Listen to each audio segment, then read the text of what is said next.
अस्सलाम वालेकुम। ओके जी, तो अब हम medical treatment of mania disease शुरू करते हैं, जिसमें सबसे पहले रीएश्योरेंस आ जाएगी। मतलब अपने पेशेंट को रीएश्योर करना है कि आपको मीनिया डिजीज़ है, जो कि एक डिसऑर्डर है, ट्रीटेबल डिसऑर्डर है। ठीक है, ये ना हो कि पेशेंट ये सोच रहा होगा कि मुझ पे कोई साया वगैरह हो गया है, किसी ने काला जादू कर दिया है, फिर वो बाबा वगैरह के पास जाना शुरू कर दे, जहाँ पे बहुत ज़्यादा टाइम वेस्ट करके वापस आए, तो जो कंडीशन है वो स्वेट की तरफ चलेगी हो। तो उससे पहले पहले आपने रीश्योर कर देना है कि ट्रीटेबल डिसऑर्डर है। जैसे जैसे हम आपको कही जा रहे हैं वैसे वैसे आपने फॉलो करी जाना है। ठीक है, उसके बाद हिस्ट्री लेने की, पेशेंट कोई स्मोकर तो नहीं, चेन स्मोकर वगैरह कुछ होते हैं ना, तो उनके अंदर आपने सीजेशन ऑफ स्मोकिंग करनी है। आपको पता है कि जो सिगरेट है उसके अंदर निकोटीन पाई जाती है। निकोटीन एक वेजोस्पास्टिक मटेरियल, हमारी वेसल्स उसकी वजह से सिकुड़ जाती हैं। वेसल सिकुड़ेंगी तो आपको मैंने बताया था कि जो हमारा एंडोलिम्फ है, एंडोलिम्फेटिक सैक है, उसके गिर्द अगर वेसल सिकुड़ गई तो हमारा एंडोलिम्फ अच्छे तरीके से अब्जॉर्ब नहीं हो पाएगा।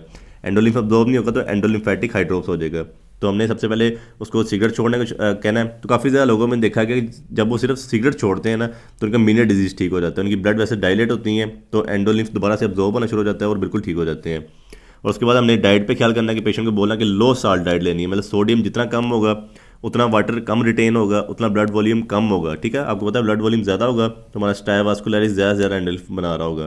तो जितना हम वाटर की अपटेक को कम कर देंगे, मतलब साल्ट को कम कर देंगे, सोडियम को कम कर देंगे, या फिर हमने पेशेंट को बोलना कि आपने वाटर पीना ही कम है। ठीक है, तो पानी कम पिएगा तो खुद ही उसका जो ब्लड वॉल्यूम है कम होना शुरू हो जाएगा। और उसके बाद हमने कॉफ़ी, टी और अल्कोहल से भी अवॉइड करना है। आप लोग सोच रहे हो कि ये तीनों के तीनों जो मटेरियल है ये तो वेजो डायलेटर है, तो हम वेसल्स को डायलेट करते हैं तो हमारा तो एंडोलिम्फ अब्जॉर्ब होना शुरू हो जाता है। लेकिन यहाँ पे ऐसा नहीं हो रहा था, क्योंकि आपको पता है कॉफ़ी के अंदर भी, टी के अंदर भी कैफीन पाई जाती है। कैफीन एक वेजो कंस्ट्रिक्टर है। ठीक है, और जो अल्कोहल है ये बाज़ारी तौर पर तो वेजो डायलेटर ही है, लेकिन इसका नुकसान ये हो रहा था, आपको पता है कि एक खुद ब खुद ही एक नशा है। तो ये नशे की कंडीशन में ले जाता है, पेशेंट को डिजीनेस होनी शुरू हो जाती है, एक तरह के चक्कर आने शुरू हो जाते हैं। तो कोई भी चीज़, आपको पता है कैफीन भी हमारे स्टिमुलेंट है ब्रेन के लिए। कोई स्टिमुलेंट चीज़ हो, कोई नशे की तरफ चीज़ लेके जा रही हो, तो ये दोनों की दोनों बाइस बन सकती हैं हमारे वर्टाइगो के अटैक के लिए। तो इस वजह से हम पेशेंट को बोल रहे थे कि इन तीनों चीज़ों को भी अवॉइड करना है आपने। ठीक है, फिर हमने पेशेंट को बोलना कि अवॉइड स्ट्रेस। स्ट्रेस में मैंने आपको बताया था कि सिंपैथेटिक सिस्टम एक्टिवेट हो रहा है। सिंपैथेटिक सिस्टम एक्टिवेट होगा तो ब्लड वेसल्स कंस्ट्रिक्ट होंगी, जितनी ब्लड वेसल्स कंस्ट्रिक्ट होंगी उतना एंडोलिम्फ अब्जॉर्ब नहीं हो पाएगा। तो पेशेंट को बोलना है कि स्ट्रेस को अवॉइड करो। फिर उसके बाद हमने देखना है पेशेंट का प्रोफेशन क्या है। अगर वो प्रोफेशनली कोई पायलट वगैरह है, या फिर कोई हाई कंस्ट्रक्टर वर्कर है, मतलब ऊंची ऊंची बिल्डिंग्स पे काम करने वाला कोई मजदूर वगैरह है, ठीक है, तो उसको बोलना है कि भाई अपना प्रोफेशन छोड़ो। अगर आपको अटैक किसी वहाँ ऊंची बिल्डिंग पे काम करते हुए अटैक आया तो आप खुद गिरोगे, मर जाओगे। या फिर अगर कोई पायलट वगैरह है या कोई बस ड्राइवर है, ठीक है, उसको बस चलाते वगैरह, या पायलट को जब वो जहाज़ वगैरह चला रहा होगा तो तब अटैक आया तो वो खुद भी मरेगा और साथ में लोगों को लेके मरेगा। ठीक है, तो इस वजह से उनको अवॉइड करना है कि अपने प्रोफेशन को छोड़ दो जब तक आप ठीक नहीं होते। उसके बाद हम देखते हैं कि मैनेजमेंट ऑफ अक्यूट अटैक्स कैसे करना है। अक्यूट अटैक्स मैं आपको बता चुका हूँ कि अचानक से पेशेंट को वर्टाइगो का अटैक आया, वो नीचे गिरा है, उसके बाद उसको वॉमिटिंग, नोजिया वगैरह शुरू हो गया हुआ है और सर को हिला रहा है, तो उसको गिडीनेस वगैरह हो रही है, मतलब उसको चक्कर और ज़्यादा आ रहे हैं। तो इसमें सबसे पहले आपने वही रीअश्योर करना है पेशेंट को कि मीनिया डिजीज़ है, परेशान हो, बिल्कुल ठीक हो जाओगे। फिर उसको बेड रेस्ट देनी है, मतलब पिलो के ऊपर उसको आपके उसके जो हेड है ना बिल्कुल स्टिल रख देना है।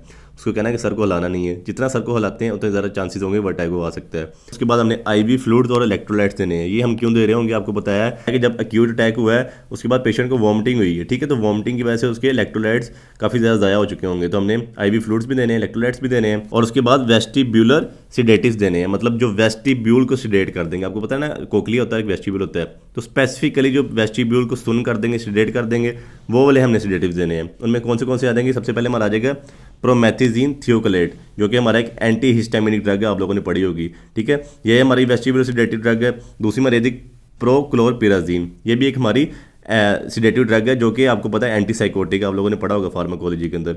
ठीक है, ये हम एमरजेंसी के लिए मेडिसिन दे रहे हैं, मैं आपको बता चुका हूँ कि एक्यूट अटैक हुआ है, एमरजेंसी के लिए दे रहे हैं। फिर उसके बाद हम डायजिपाम्स भी दे सकते हैं, जो हमारी बेंजोडायजिपीन्स है, ठीक है, वो भी हमारी वेस्टिबुलर सिडेटिव होंगी, साथ में उनका ट्रांकुलाइजिंग इफेक्ट भी आ रहा होगा। अगर पेशेंट स्ट्रेस में होगा, मैं आपको बताया स्ट्रेस भी कोज कर रही होती है, तो अगर हमारा पेशेंट स्ट्रेस में होगा तो उसके लिए भी काफ़ी ज़्यादा इफेक्टिव होगी बेंजोडायजिपीन्स। ठीक है, और उसके बाद हमारा सप्रेस कर देती है मीडियल वेस्टिबुलर न्यूक्लियस को। आप लोगों ने मीडियल वेस्टिबुलर न्यूक्लियस पढ़ा होगा, ये हमारी हेड की मूवमेंट्स और आई की मूवमेंट्स को कंट्रोल कर रहा होता है, और हेड और आई की मूवमेंट ही तो हमारी बैलेंसिंग को कंट्रोल कर रही होती है। तो बैलेंसिंग डिस्टर्ब होने की वजह से तो हमें वर्टाइगो के सिम्टम्स आ रहे हैं। ठीक है, तो इस वजह से ये ड्रग्स हैं, ये काफ़ी ज़्यादा इंपॉर्टेंट है, डायजिपाम जो बेंजोडायजिपीन्स है। उसके बाद कुछ केसेस के अंदर देखा गया अगर हम सब क्यूटेनियस मतलब स्किन के नीचे एट्रोपिन दें ना, तो काफ़ी इफेक्टिव साबित हुई है। लेकिन ये कोई फर्स्ट ड्रग ऑफ चॉइस नहीं है, ये हमारी ड्रग ऑफ चॉइस है जो हमने पहले देनी है। ये कुछ केसेस के अंदर देखा गया है। ये आपको पता है कि एंटी मस्कुलिनिक ड्रग है, शायद कोई वेसल्स को डायलेट कर रही हैं तो उसकी वजह से कोई पेशेंट को सुकून हो रहा है, लेकिन ये ड्रग ऑफ चॉइस नहीं है। आपने जो पूरा ड्रग्स हैं वो ड्रग ऑफ चॉइस है, ये कुछ पेशेंट में देखा गया एट्रोपिन, इस वजह से इसको भी मेंशन करना है आपने साथ में। उसके बाद हमारे आ जाएंगे वेजोडाइलेटर्स, ठीक है। वेजोडाइलेटर में सबसे पहले हमारा आ जाएगा कार्बोजन, जो कि गैस ही है जो हम ऑक्सीजन पाइप के थ्रू दे रहे होते हैं। इसमें 5% कार्बन डाइऑक्साइड है और 95% ऑक्सीजन है। ये स्पेसिफिकली वेजोडाइलेटर है हमारी सेरिब्रल वेसल्स के लिए, जो हमारी ब्रेन की वेसल्स है ना, उनके लिए वेजोडाइलेटर है। उसकी हमारी वेसल्स को डायलेट कर देता है। वेसल्स डायलेट होंगी तो आपको बता चुका हूँ एंडोलिम्फेटिक सैक की वेसल्स डायलेट हुई तो एंडोलिम्फ अच्छे से अब्जॉर्ब होना शुरू हो जाएगा। नेक्स्ट हमारी मैनेजमेंट आ गई है क्रॉनिक फेज के लिए। आपको ऊपर बता चुका हूँ एक्यूट फेज के लिए हम एमरजेंसी में ट्रीट कर रहे होंगे। क्रॉनिक फेज के लिए जो भी ड्रग्स हम देंगे आपको पता है कोई 3 से 4-5 महीने के लिए कोर्स उसका चलेगा, ठीक है। सबसे पहले मेरी आ जाएगी वेस्टिबुलर सेडेटिव आ जाएगी प्रोक्लोरपिराजिन, जो कि मैं आपको ऊपर बता चुका हूँ कि एंटीसाइकोटिक ड्रग है, ठीक है। ये दिन में 3 दफ़ा देंगे।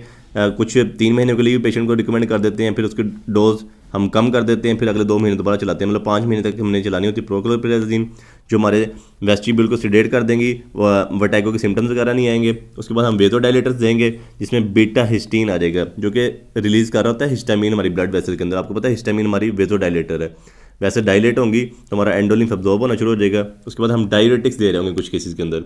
डायरेटिक्स आपको पता है कि कुछ पेशेंट्स का ब्लड वॉल्यूम इंक्रीज हुआ था, उसकी वजह से एंडोलिम्फ ज़्यादा बन रहा होता है।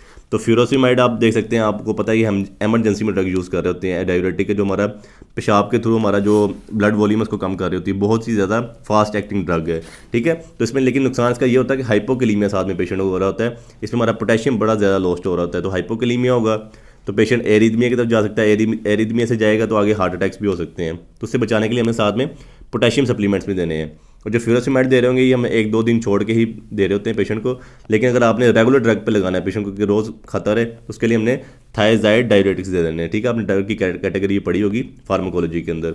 नेक्स्ट हमारा आ जाएगा प्रोपेंथिलीन ब्रोमाइड, ठीक है। ये हम नॉर्मली यूज़ कर रहे होते हैं वेजोडाइलेटर के साथ। इसके भी रिजल्ट काफ़ी अच्छे हैं, लेकिन इसके साइड इफेक्ट बहुत ज़्यादा है, इस वजह से हम इसको ना अवॉइड ही करते हैं। तो उसके बाद हमने कहना है कि एलिमिनेशन ऑफ एलर्जी, पेशेंट को बताना है कि अगर आपको किसी चीज़ से एलर्जी है, मतलब फूड वगैरह से एलर्जी है, कोई पोलन से एलर्जी है, कोई डस्ट पार्टिकल से एलर्जी है, तो आपको मैंने बताया था इसके अंदर शॉक ऑर्गन हमारा इनर ईयर हो रहा था, उसके अंदर बहुत ज़्यादा फ्लूइड बन रहा होता है। तो उसको पेशेंट को बोलना है कि अपने एलर्जन को अवॉइड करो। किसी चीज़ से एलर्जी है तो उसको गेस करो कि किस चीज़ को खाने के बाद आपको मीनियर डिजीज़ के सिम्टम आ रहे हैं, ठीक है। तो उस चीज़ को अवॉइड करना है आपने। और बाकी हमने पेशेंट के हार्मोन्स वगैरह चेक करने हैं, मतलब अगर थायराइड हार्मोन्स कम हुए तो हमें पता चलेगा हाइपोथायराइडिज्म है। तो इस केस में सिर्फ अगर हम हाइपोथायराइडिज्म में ट्रीट करते हैं तो हमारे मीनियर डिजीज़ खुद ब खुद ठीक हो जाएगा। बाकी आप पेशेंट का कोर्टिसोल लेवल भी चेक कर सकते हो। आपको पता है कोर्टिसोल लेवल हाई होता है स्ट्रेस के दौरान। अगर कोर्टिसोल लेवल हाई होगा तो हमें पता चल जाएगा कि पेशेंट इस टाइम स्ट्रेस में है, उसकी वजह से उसकी वेजोकंस्ट्रिक्शन हुई है, ठीक है। नेक्स्ट हमारा ट्रीटमेंट आ जाएगा इंट्राटिम्पैनिक जेंटामाइसिन थेरेपी। ये हमने तब करना है जब हमारी मेडिसिन फेल हो जाए। हमने मेडिसिन जो पहले आपको सारा ट्रीटमेंट बता चुका हूँ, अगर वो सारा का सारा फेल हो जाए, ठीक है, फिर आपने ये ट्रीटमेंट करना है। जेंटामाइसिन आप लोगों ने फार्माकोलॉजी में पढ़ी होगी, तब हमने पढ़ा था कि ये ऑटोटॉक्सिक है, मतलब हमारे ईयर के लिए टॉक्सिक ड्रग है। लेकिन यहाँ पे स्पेसिफिकली मैं आपको बता दूंगी वेस्टिब्यूल के लिए टॉक्सिक ड्रग है जेंटामाइसिन, ठीक है।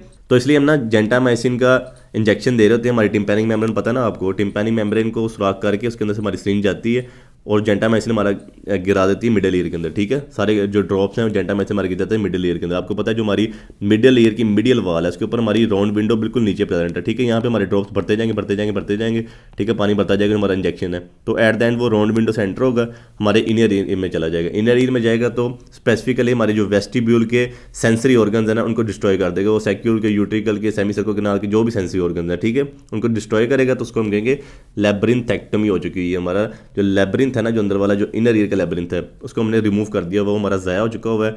तो वर्टाइगो के सिम्टम्स कहाँ से आएंगे जब सेंसरी ऑर्गन नहीं रहेगा, ठीक है। तो उसको हम इसको कह रहे होते हैं केमिकल लैब्रिन्थेक्टमी, मतलब इसके अंदर हम केमिकल यूज़ कर रहे हैं जेंटामाइसिन, तो उससे हम लैब्रिन्थेक्टमी कर रहे हैं, ठीक है। हमारा जो इनर ईयर का लैब्रिन्थ है जो स्पेसिफिकली वेस्टिब्यूल है उसको रिमूव कर रहे हैं। नेक्स्ट हमारा माइक्रोविक प्रोसीजर आ जाएगा, ठीक है, जो कि बिल्कुल हम उसमें जेंटामाइसिन ही यूज़ करेंगे, लेकिन ये प्रोसीजर डिफरेंट है। इसके अंदर हम इंट्राटिम्पैनिक इंजेक्शन दे रहे हैं। कुछ पेशेंट अवॉइड करते हैं, इंजेक्शन से डरते हैं, ठीक है। उनके अंदर हम पहले मेनिंगोटमी करते हैं, मतलब जो टिम्पैनिक मेम्ब्रेन उसके अंदर सुराख करते हैं, सुराख करके छोटी सी ट्यूब डाल देते हैं। इसको हम ग्रूमेट कह रहे थे, ग्रूमेट में आपको पढ़ाया था, छोटी सी प्लास्टिक की ट्यूब होती है, वो हम इंसर्ट कर देते हैं इनसाइड द टिम्पैनिक मेम्ब्रेन, ठीक है। वो इंसर्ट करनी है, उसके बाद हमने माइक्रोविक उस ट्यूब के अंदर डाल देना। माइक्रोविक है ना, जाली टाइप होता है जो पॉलीविनाइल एसीटेट का बना होता है, ठीक है। वो उसको जो ग्रूमेट है उसको एक तरह से क्लोज कर देगा, सिर्फ फ्लूइड ही अंदर जा पाएगा।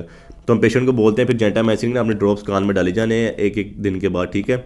तो जब वो ड्रॉप्स डालेगा वो माइक्रोविक से होते हुए हमारे सीधे जाएंगे राउंड विंडो के अंदर। आपको ये नज़र आ रहा होगा कि हमने ग्रूमेंट इंसर्ट किया सारा का सारा, ठीक है, ये ग्रूमेंट लगाया टिम्पैनिक मेम्ब्रेन के अंदर, फिर हमने माइक्रोविक इंसर्ट कर दी इसके अंदर।